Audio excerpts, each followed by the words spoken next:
I've been keeping bees for the best part of 30 years, I think. We bought a ruin of a cottage up in Weardale, and I keep my bees up there, where there's no neighbours to annoy. And whilst it's on the limit of viability for keeping bees, it's about 1,000 feet above sea level, and the season, the spring starts later and autumn starts earlier.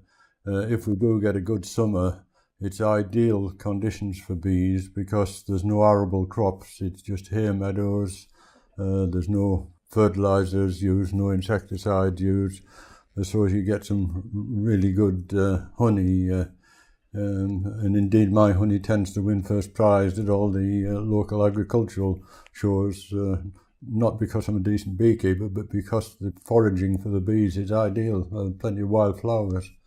Bees tend to favour one particular flower whilst it's in bloom.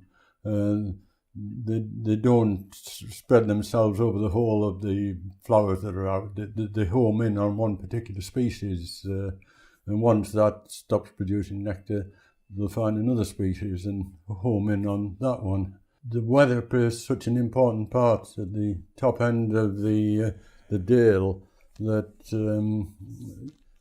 often early in the year you've got to supplement the nectar by feeding them sugar solution, otherwise they would die of starvation. But there are quite a lot of sycamore trees that grow along the riverbank and the burn, which, whilst the flower isn't particularly conspicuous to us, it produces quite a lot of nectar. It's a green flower, that's why you don't notice it much, and it produces a yellowy greeny honey, which is quite flavoursome. And then later on in the year, it's the meadow flowers that the bees forage on. There's a tremendous variety of flowers in with the grass in the traditional hay meadows, which haven't been treated with artificial fertiliser to enhance the grass to the detriment of the flowers. There is a financial incentive for farmers in the Upper Dale to keep on making hay in the traditional manner, and that's good for people who keep bees. I tend to get my honey during the months of mid-June till the end of July is a sort of peak period. There's still forage after the end of July. There's quite a bit of rosebeer willow herb grows on the riverbanks.